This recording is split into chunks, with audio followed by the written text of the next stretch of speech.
Paz do Senhor, meus irmãos e minhas irmãs. Quero agradecer aqui ao Bispo Abner Ferreira, a Bispa Marvi, o privilégio e a honra de estar com os irmãos. Mas eu quero dar um pequeno testemunho aos irmãos antes de abrir a palavra. O ano passado foi um ano daqueles mais esticados para mim. Eu estava com o diagnóstico de uma artrose complicadíssima na cabeça do fêmur e no quadril, e a recomendação era uma cirurgia, a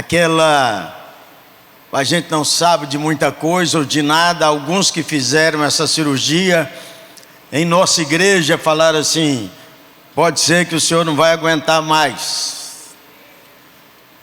E naqueles dias Deus moveu o coração do Bispo Abner. Ele me ligou para orar por mim. Falou: o irmão vai enfrentar uma cirurgia difícil, mas eu liguei para orar para o irmão. E além de tudo, irmãos, participou generosamente do custo caro daquela cirurgia. Mas o que eu quero falar com os irmãos foi o pastoreio para o nosso coração. Muito obrigado, muito obrigado, muito obrigado. Glória a Deus. Amo o Senhor, amo o Senhor.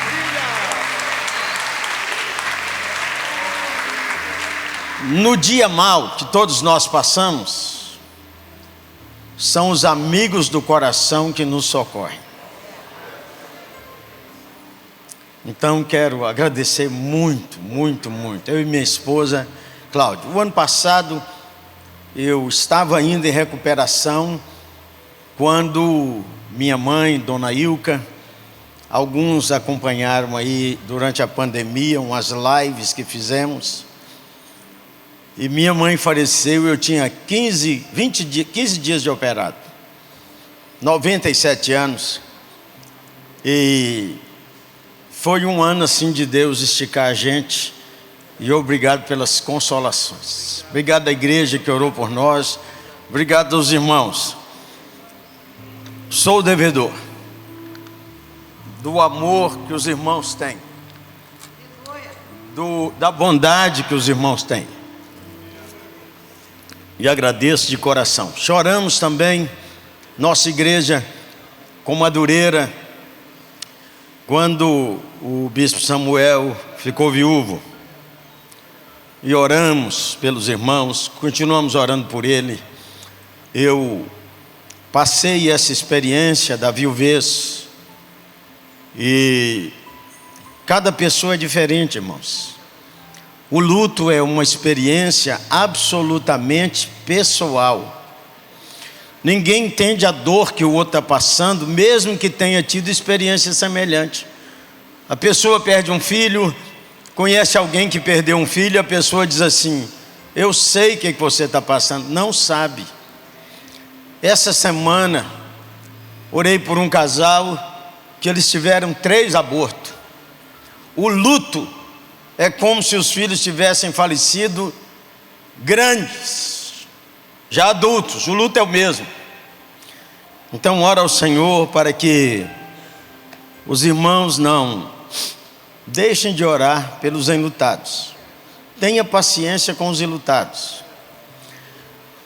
O homem e a mulher enlutados passam pressão brutal de sensação de solidão. Brutal. Mesmo sendo uma pessoa, homem ou mulher, que trabalha muito. Segundo, qualquer homem que fica viúvo, fica bonito. Fiquei viúvo com 45 anos, saí em todas as revistas do mundo, o homem mais bonito do mundo. Sabe por quê, irmão? Mulheres de 17 anos, 20, eu tinha 45, 22, 23, 30, 40, 50, 60, davam em cima de mim. É um motivo de oração. Um motivo de oração, de proteção brutal. E também, gente, nós não sabemos se o bispo vai querer casar ou não. Ele não é obrigado a casar, mas também ninguém é obrigado a criticá-lo se ele tomar essa decisão. Essa decisão é dele. e não dos membros da igreja. Então devemos orar para o Senhor guiar essa liderança tão exponencial e entender o momento. Estou falando do meu coração para os irmãos, porque passei pedaços na carne. Casei de novo, eu tinha 3 filhos pequenos. Os irmãos me acompanharam naqueles dias. Hoje meus filhos são casados, sou avô de 6, aleluia. Então estou dando essa palavra de gratidão, essa palavra de reconhecimento à igreja, pedindo que nós oremos por santas consolações. Amém? Por favor, abra sua Bíblia no Evangelho de Mateus, capítulo 28. Mateus capítulo 28, versos de 16 a 20. E se possível, você mantenha aberto em Mateus para a gente dar uma caminhada um pouquinho aí. Mateus 28, 16 até 20. E os 11 discípulos partiram para a Galileia, para o monte que Jesus lhes tinha designado. E quando o viram, o adoraram, mas alguns duvidaram. E chegando-se Jesus, falou-lhes dizendo: é-me dado o poder no céu e na terra. Portanto, ide, ensinai todas as nações, batizando-as em nome do Pai, do Filho e do Espírito Santo, ensinando-as a guardar todas as coisas que vos tenho ordenado, mandado, e eis que estou convosco todos os dias, até a consumação dos séculos. Amém. Dono da palavra, que é o Senhor Jesus, compadece-te de nós. Só o Senhor pode nos dar água viva, só o Senhor pode nos dar pão da vida.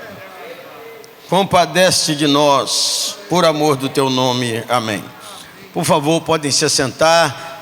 Se puder, mantenha sua Bíblia aberta em Mateus 2033. 2000 anos completarão que o Senhor Jesus deu essa palavra. Há movimentos globais semelhante ao que aconteceu no ano 1910 na cidade de Edimburgo, faltando 23 anos para completar o primeiro milênio pós a palavra de Jesus. Organizações protestantes e evangélicas daquela época marcaram um congresso em Edimburgo e saíram de lá com um slogan: cumpriremos a tarefa em nossa geração.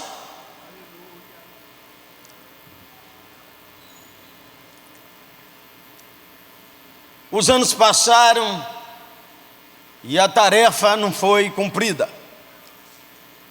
Os anos continuaram, veio então congressos pós-guerra, veio o Congresso de Lausanne, na Suíça, veio o Congresso da Coreia, em 1995, onde 146 nações foram representadas, e o slogan daquele congresso era: o evangelho, uma igreja para cada povo e o evangelho para todas as nações até o ano 2000.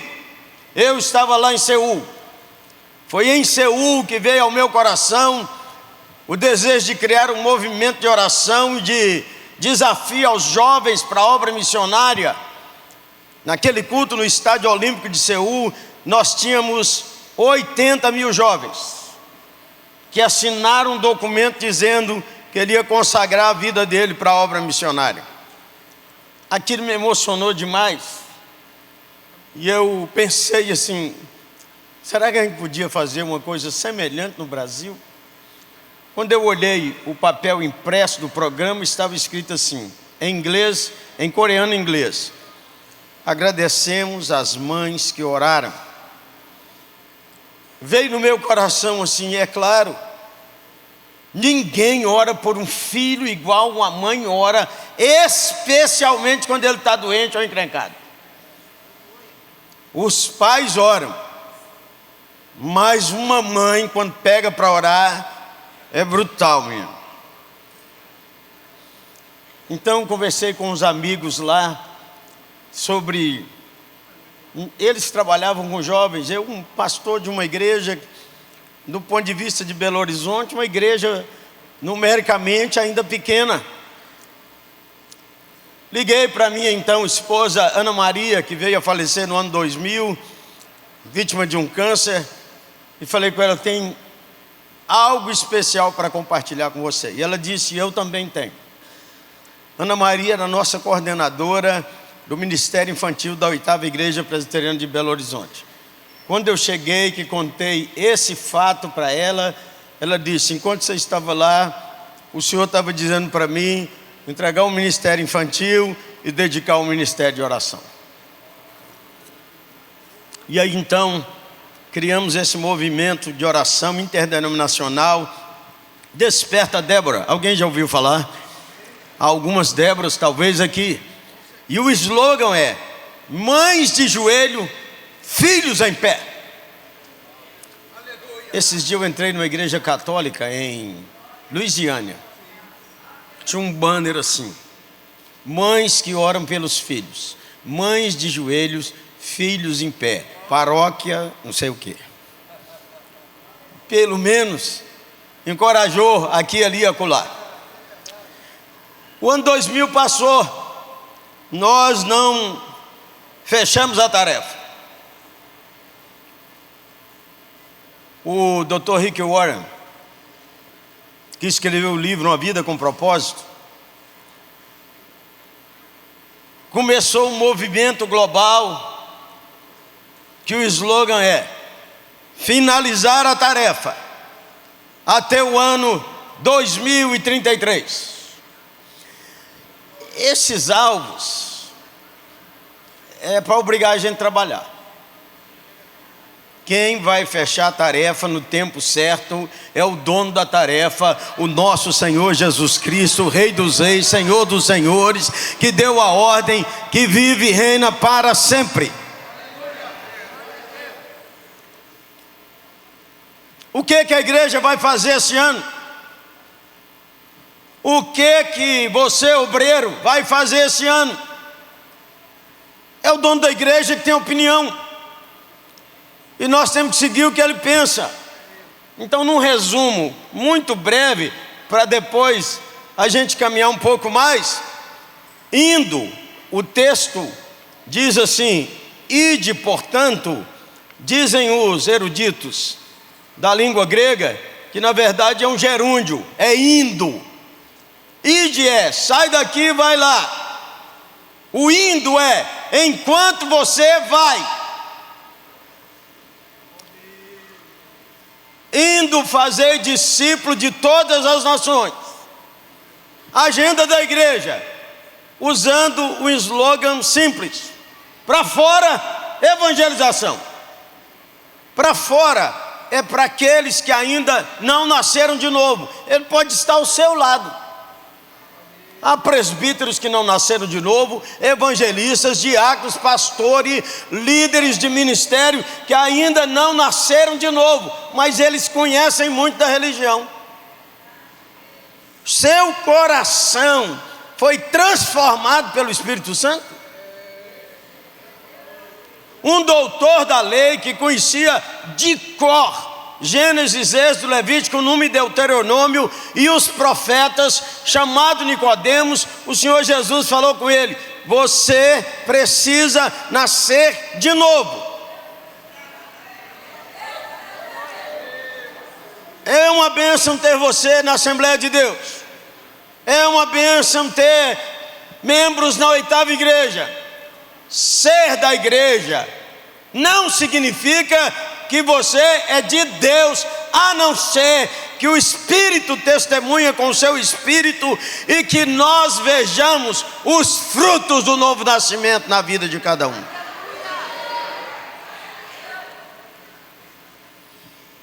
Tarefa da igreja para daqui até o fim do ano, para fora, evangelização. Fala comigo, para fora, evangelização.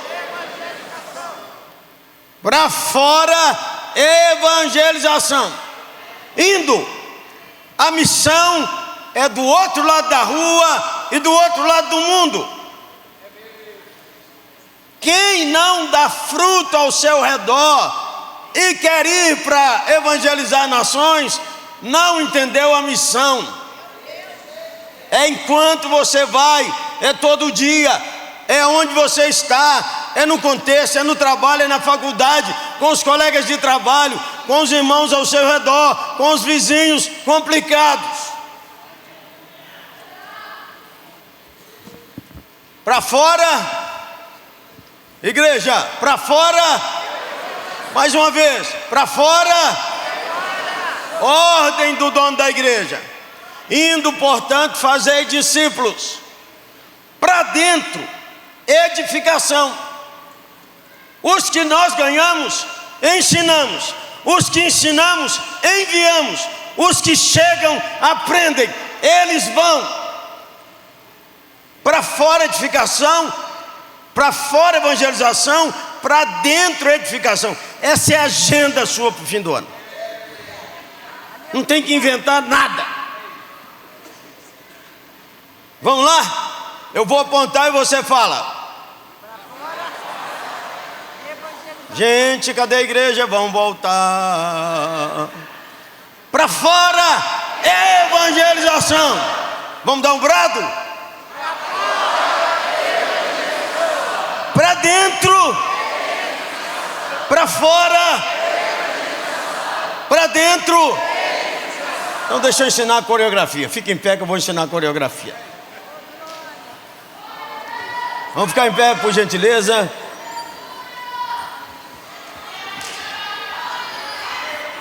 Agenda da igreja, agenda do obreiro, agenda do pastor, alvo dele, alvo de todo crente que diz crente.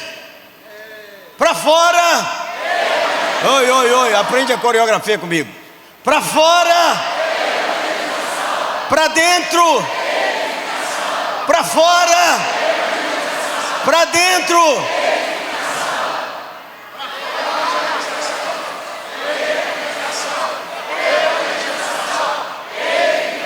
Aleluia, pode sentar, irmãos. Então, a igreja nunca vai estar boa.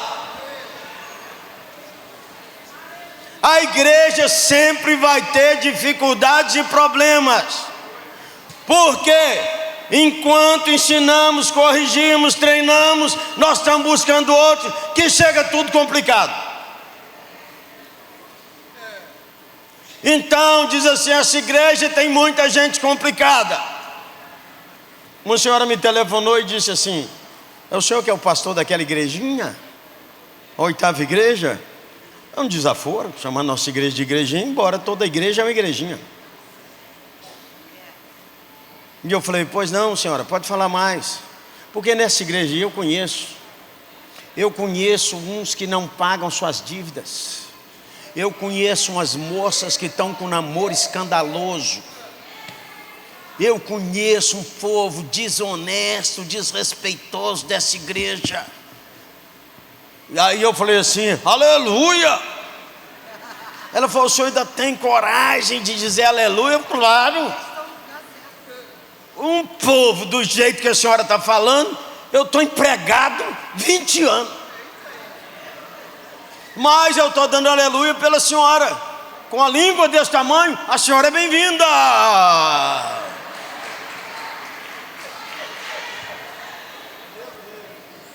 Nossa tarefa daqui até o dia que Jesus chamar.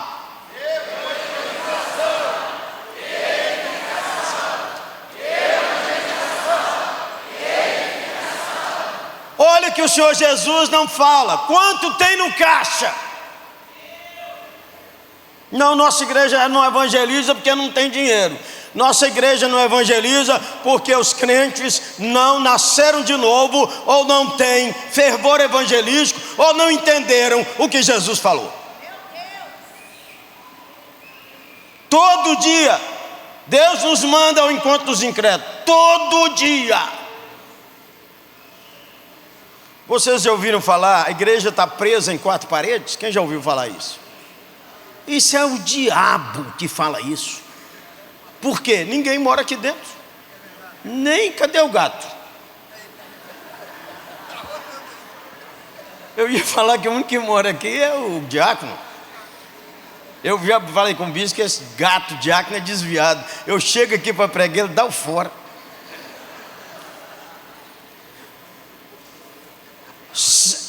Somos nós que estamos com a boca fechada. Nós confundimos evangelização com eventos de evangelização. Nós vamos ter um culto na praça, isso é um evento. Nós vamos ter uma conferência, um evento. Nós vamos realizar um impacto nas ruas, evento. O que Jesus manda é viver como quem é nova criatura, que descobriu a vida abundante, que descobriu quem é Jesus, e por isso nós não podemos calar. Senhor, me tira desse ambiente que só tem gente incrédula, que zomba de mim, que não quer saber, que me persegue. É por isso que você foi para lá.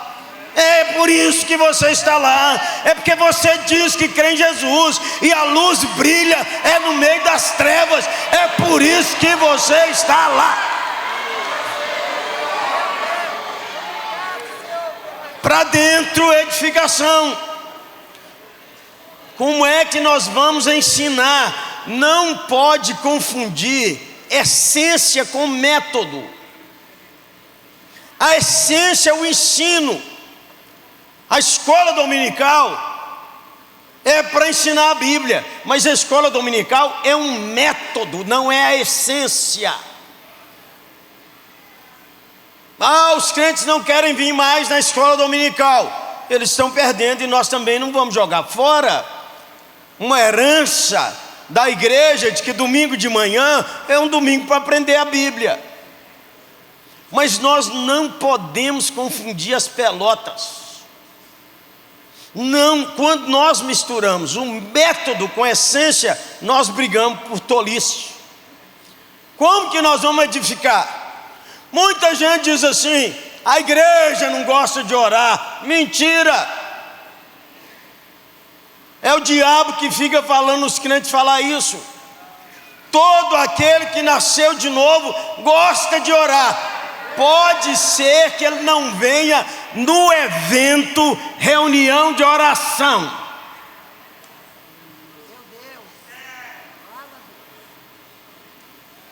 E reunião de oração tem que cuidar para não virar reunião de fofocação.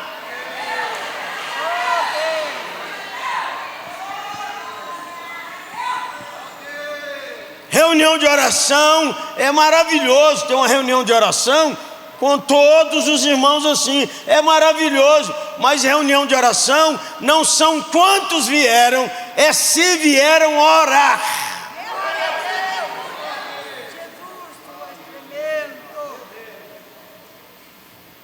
O diácono chegou, passeando solenemente. Vamos lá, irmãos?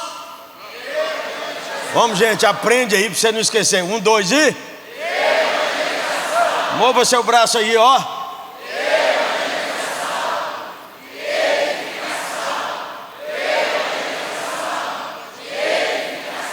Se você não estiver cuidando de ninguém para crescer na fé, está desobedecendo ao Salvador. Não, mas eu não sou professor de nada. Eu não sou diácono, eu não sou evangelista. Não misture cargo com responsabilidade.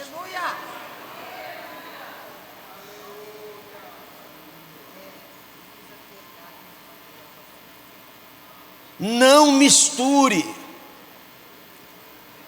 Todos nós temos que crescer no conhecimento e na graça do Senhor Jesus, e está aberto para todo mundo, irmãos. Nós temos a Bíblia, nós temos a oração, nós temos, já sabemos ler, temos grandes autores da Assembleia e da igreja inteira. Mas o que acontece?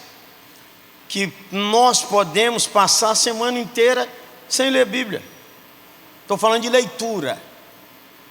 E às vezes a gente lê um versículo para aliviar a consciência. Quem já fez isso, levanta a mão. Como é que eu sou um pastor e o irmão fala assim: você leu a Bíblia hoje? Não li nada, então deixa eu ver um versículo aqui. Mas estou falando outra coisa, irmãos. Não estou falando de perfeição, irmãos. Eu estou falando de que se você não levar a sério o compromisso de guardar a palavra de Deus, e não pode culpar ninguém pela sua falta de crescimento. Sua falta de crescimento é porque não levou a sério João 14, 21. João 14, 21 diz: aquele que tem os meus mandamentos e os obedece, esse é o que me ama. É bom ter uma explosão no culto. É bom sentir um arrepio no culto. Já sentiu um arrepio no culto? Eu já senti muito. Chorei no culto. E aí nós falamos assim: mas que culto ungido, de visitação de Deus. Chega na porta, trata mal o irmão. Ué, que visitação foi essa? Chega no carro, grita com a esposa, xinga os filhos. Nem saiu do culto, já olhou cobiçando alguma coisa. Que visitação foi essa? Não, Deus me visitou. Eu não estou dizendo que isso não aconteça, está me entendendo?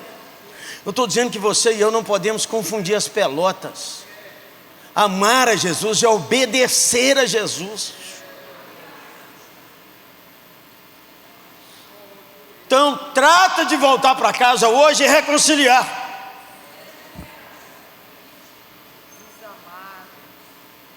Reconciliar é obediência, irmão. Se os irmãos lembrarem só isso agora de manhã, já estou contente. E a gente vai mais adiante. A agenda do dono da igreja, a agenda do cabeça da igreja. 2 palavras. Mais uma. É claro que todos nós podemos ter assim um sentimento de acanhamento de falar de Jesus. E nem estou trazendo culpa sobre ninguém. Eu estou dizendo que essa deve ser a nossa oração. Se você ora para melhorar o salário, ter saúde, consertar seu casamento, os filhos, trocar de carro, viajar, mais isso e mais aquilo, e não orou pela conversão de ninguém, você é egoísta e não é do reino. Por quê? Ou então não sabia que Jesus falou essas coisas. A paixão da igreja deve ser: eu quero trazer quem não é de Jesus para Jesus. eu vou orar pelos meus parentes, eu vou orar pelos meus amigos, eu vou orar pelos perturbados, eu vou orar pelos que zombam, eu vou dar a minha vida e tudo que eu sou para que alguém conheça Jesus.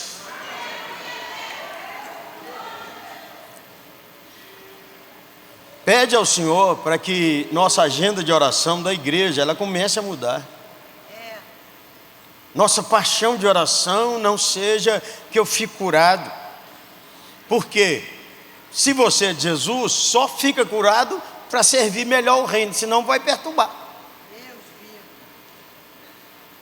Porque se morrer é bom e estar com Cristo, a hora que Jesus quiser, aperta o botão, você só pega o microfone. Porque o pregador já foi. Meu compadre, Dr. Kaiser, que é pai de uma das minhas noras, é um cardiologista diferenciado em Belo Horizonte. Esses dias eu perguntei a ele: Dr. Kaiser, como é que a gente previne um infarto? E ele falou: meu pastor, 20%, 25% dos infartos ninguém consegue prevenir. Acontece com criança, acontece com jovem, acontece com adulto, acontece com idoso. O cara morre dormindo, o cara morre tomando banho, o cara está andando e cai, morre no campo de futebol, o atleta. Não se sabe. É claro que o cuidado com a alimentação, com o exercício físico, com o sono, com a cabeça boa. Gente, nosso pastor abriu esse culto dizendo sobre a palavra do Senhor. A ansiedade que domina muita gente é por pura desobediência a Deus, se não for doença. 2020, irmãos, eu pirei, comecei a suar demais, não dava conta de ler a Bíblia, e fiquei irritado com minha mulher e minha filha autista, e nós tínhamos que fazer tudo online. Liguei para os 3 ou 4, não liguei para o senhor, os 3 ou 4 bispos, eles falaram comigo: você tem de reserva aí quanto? Para quantos meses? Eu falei: se aguentar um mês, vai aguentar muito. Ele falou: então isso aí vai quebrar. E você prepare, porque se você não tiver reserva, você vai passar fome. Aquilo entrou na minha cabeça. Estou ficando velho. Fiz 70 anos esse ano. E aí, menino, eu suava frio. Teve noite que a minha mulher trocou os lençóis 3 vezes na noite, de tanto que eu suei. Eu falei: está frio demais. Ela falou assim: meu bem, acho que você não está bem não, vai ao psiquiatra. Eu falei: que psiquiatra, menina? Eu moro no 3º andar, chegava embaixo do prédio, ia para a igreja. Quando chegava no prédio, ficava com medo de ir. Aí eu falava, ligava para um dos nossos pastores: assume o culto online. Voltava para casa e disse: ó, eu acho que eu estou com vírus. Ela disse: meu bem, você não está com medo? Que medo, menina? Um dia eu estava em casa, ela foi visitar a mãe a 25 quilômetros de Belo Horizonte. Fiquei lá sozinho. Você já esteve assim sozinho, com a mão no queixo, perguntando assim: o que virou minha vida? Eu que passei a vida inteira ajudando todo mundo, na hora que eu mais preciso, ninguém. Você já esteve lá? Quem já esteve lá?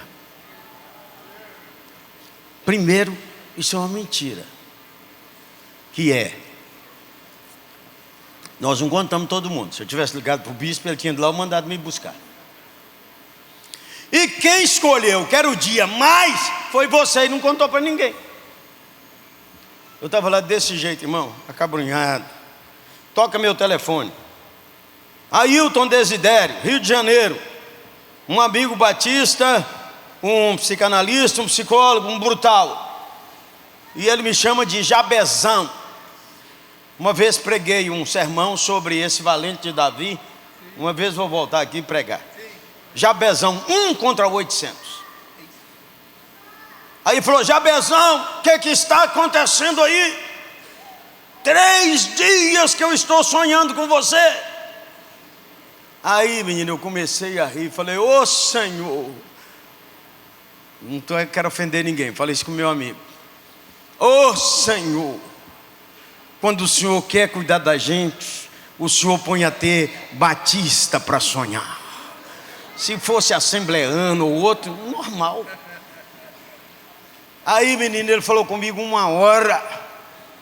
Você venceu aquele luto, você foi operado de câncer de próstata, você passou por isso tudo, e agora, se você não cuidar, você vai cair numa depressão.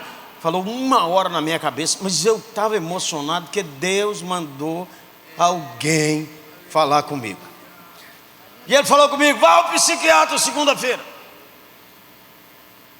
Quando a minha mulher chegou, eu falei com ela: pois é, menina, o Ailton me ligou e nós vamos marcar o psiquiatra. Você sabe que quando você resolve uma coisa assim, o que sua mulher fala? O que ela fala? Estou falando.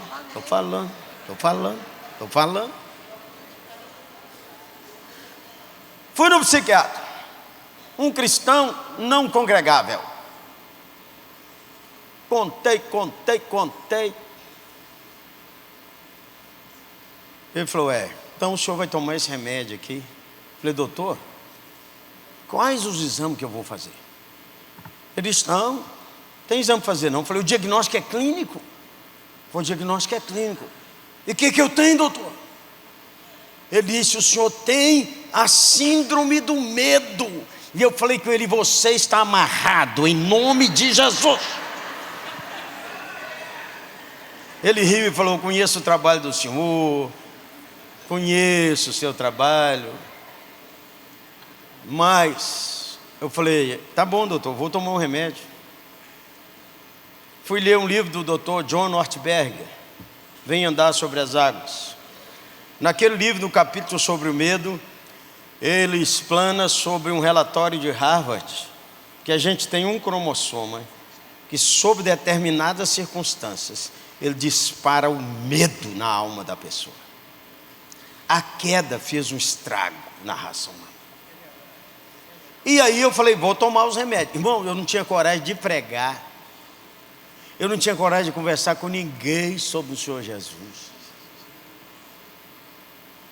e eu nem dava conta de ler, e eu não sabia o que pregar naqueles dias, mas com o treinamento que a gente recebeu, eu falei: olha, eu vou pregar sobre as cartas do Apocalipse, que eu tenho 7 mensagens para pregar, se eu estudar bem.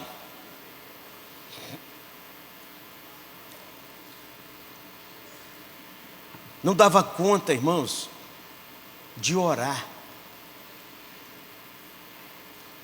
Um amigo meu, que é psiquiatra cristão, Ismael Sobrinho, estava de férias, voltou a Belo Horizonte. Falei com ele: varão, isso. Ele abriu o computador dele e disse: seu cérebro inflamou, meu amigo.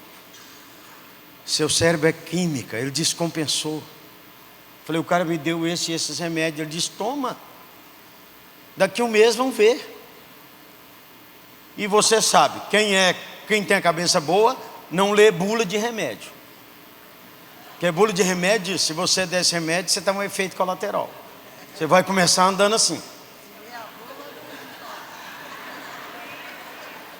Aí o cara leu a bula, ele está andando, de repente ele faz assim.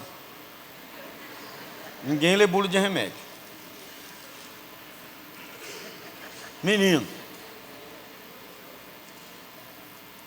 1 mês eu voltei lá. O doutorzão falou comigo assim: pastor, senhor, estou vendo um milagre. Os remédios não fazem o que eu estou vendo em senhor. Mas ainda bem que o senhor resolveu tratar. Tem gente que é assim, tem que ter a fé e tem que tomar os remédios. Não despreza uma coisa, não despreza a outra.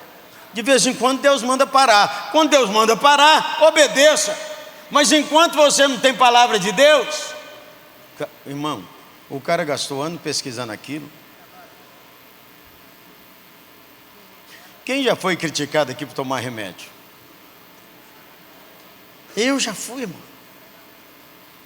Eu estava ligado lá para casa.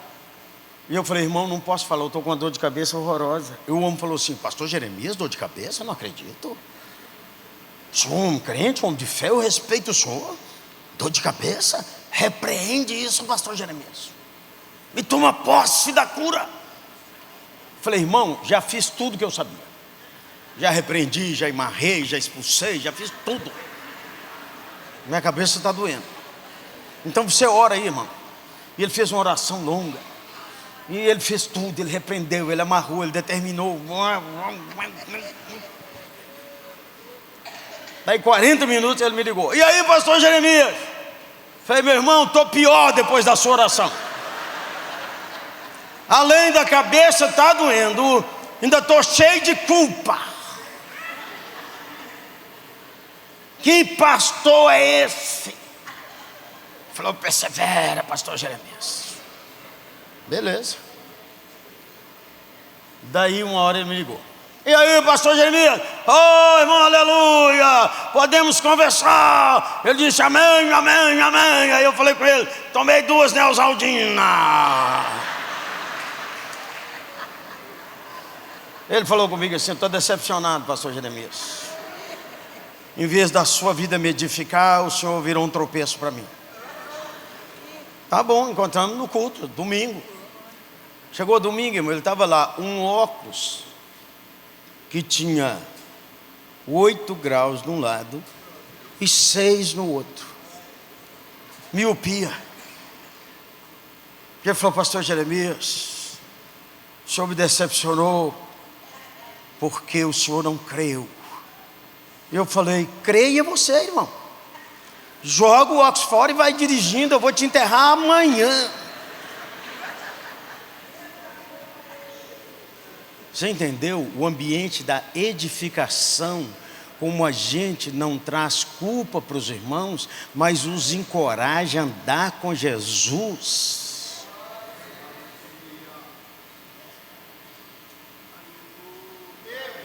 Um, dois e...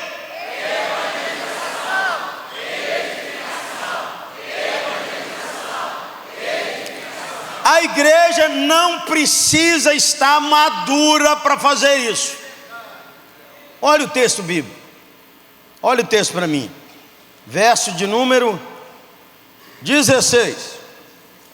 Os 11 discípulos partiram para a Galileia, quando Jesus lhes havia designado. 17.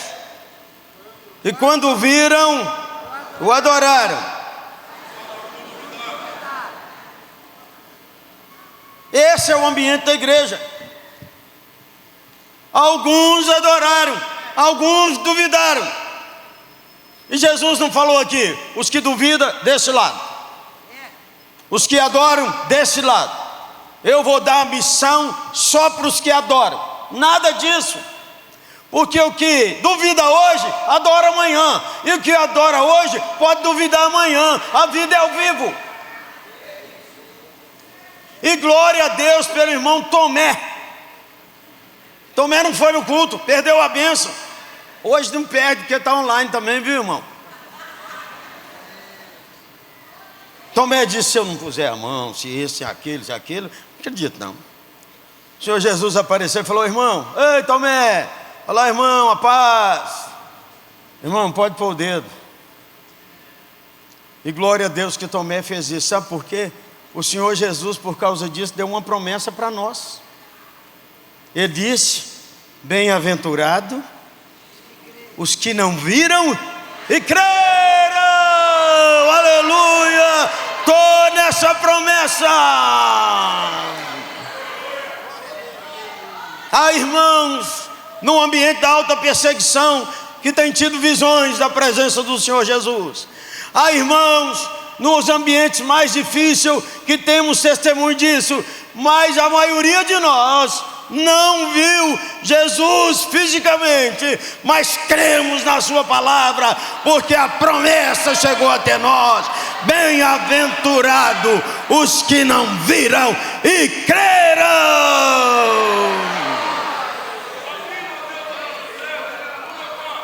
Por isso que vamos pregar, irmão. Por isso que vamos falar de Jesus. Pais e mães, maridos e esposas e vovôs, ninguém consegue converter ninguém. E Jesus não mandou a gente converter ninguém. Jesus mandou proclamar Ele crucificado e ressuscitado, poder de Deus e sabedoria de Deus, que morreu pelos seus pecados, e Ele é o caminho, a verdade e a vida, e não há outro Salvador. Jesus mandou falar isso, irmão. Aí pais andam cheios de culpas porque criaram os filhos na igreja. Criar na igreja não é criar no evangelho. Criar os filhos na igreja e os filhos não querem saber de igreja. E nem todo testemunho ajuda a gente, não é assim? A culpa não é de quem contou o testemunho, é nosso. Diz, meu filho, pastor, pastora, pastor, pastora. E os seus, pastor Jeremias? Eu tenho uma que é autista, que faz aniversário esse mês. Eu tenho um casado, ainda sem filhos, mora no Canadá. Imigrante, é brutal. Já é cidadão canadense, mas imigrante é brutal. Eu tenho um outro filho, ele e minha norinha, 4 filhos, trabalham com a empresa de viagens. E eu tenho o meu outro filho, Ciro, casado com Marcela, 2 filhos, foi vereador em Belo Horizonte, está envolvido no ambiente da política em Belo Horizonte. Aí o povo pergunta, vocês não querem ser pastor não? Pastor Jeremias, o senhor não tem uma dor de cotovelo porque eles não são pastores? Falei, vou explicar para você. Eu fiz 70 anos. Meus filhos me escreveram e disseram assim, pai, o que é que depois que o senhor morrer, daqui muitos anos, o senhor quer que eu lembre do senhor? Que o senhor iria ficar contente. E eu escrevi para ele, primeiro, o primeiro grande e o segundo grande. O primeiro grande é o grande mandamento. Amarás o Senhor teu Deus de todo o teu coração, de toda a alma, de todo o teu entendimento, e amarás o teu próximo como a ti mesmo. O segundo grande, indo por todo o mundo, fazei discípulo de todas as nações, que é o segundo grande, é compromisso com a evangelização das nações. Vou lembrar de você se você tiver, se você pode saber que eu estaria contente se eu estivesse perto, se esses 2 grandes foram encontrados na sua vida.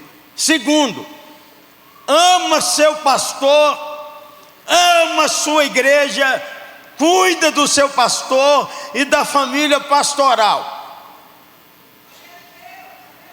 Esteja numa igreja, não fique mudando de igreja, não xingue a igreja que te ajudou a vida inteira. Fique na igreja, crie seus filhos na igreja, suas filhas cresçam, seus filhos se casem, você continua ali amando e servindo. Terceiro, lembra do pobre, o obreiro pobre, o homem pobre, o órfão, a viúva. Lembra do pobre, investe dinheiro nele, dê um jeito de cuidar do pobre. Meu filho, essas 3 coisas acontecendo na vida de vocês, depois que seu pai morrer, pode estar certo que se eu tivesse presente, minha alma se alegraria. Uns duvidaram, outros adoraram. A igreja é assim, gente. A igreja é assim.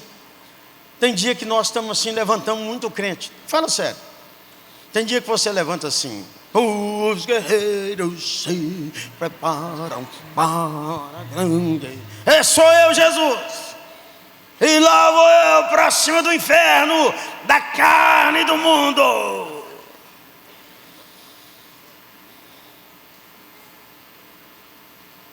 Tem dia que a gente acorda assim.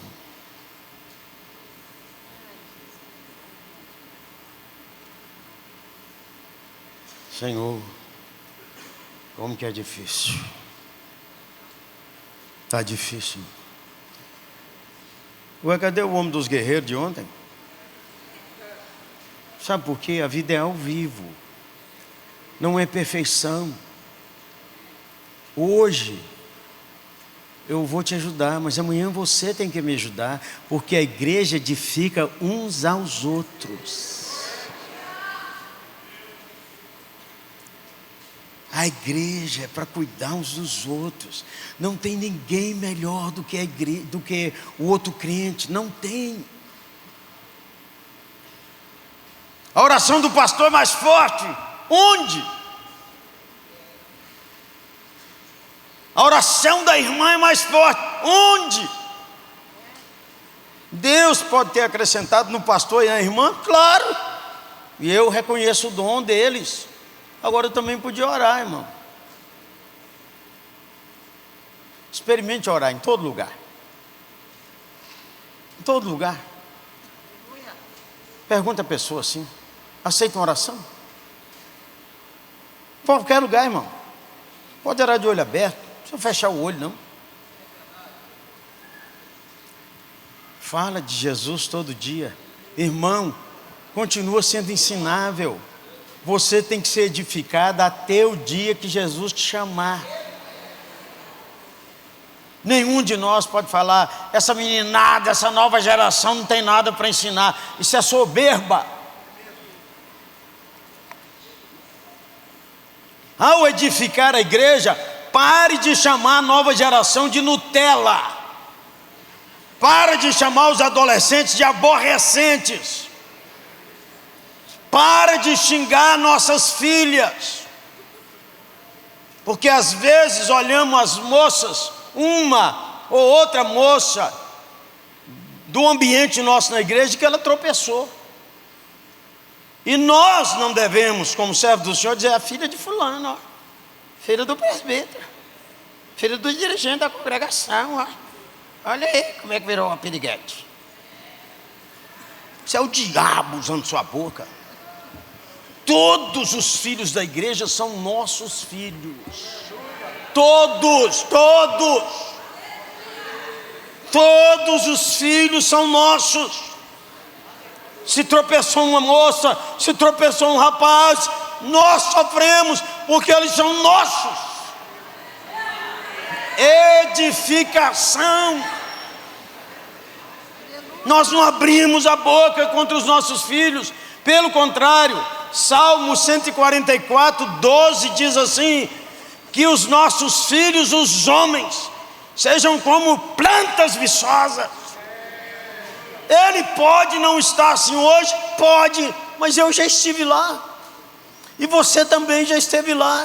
Eu já tive 17 anos, 15, e do jeito que eu estava no 15, ninguém acreditava nada. Porque eu cheguei, filho de crente, batista e presbiteriano, cheguei ao ambiente da prostituição em Belo Horizonte. Não vai virar nada. Mas alguns oraram, e alguns choraram, e alguns iam me buscar, e outros diziam assim: não, Jeremias, Deus vai te abençoar. E quando minha mãe sabia disso, dona Ilka, ela abria o livro de Provérbios, e ela lia e dizia: filho meu, ouve a palavra de Deus, e orava, me abençoar. Você não olha como ele está, você olha o que Deus pode transformar. Edificação.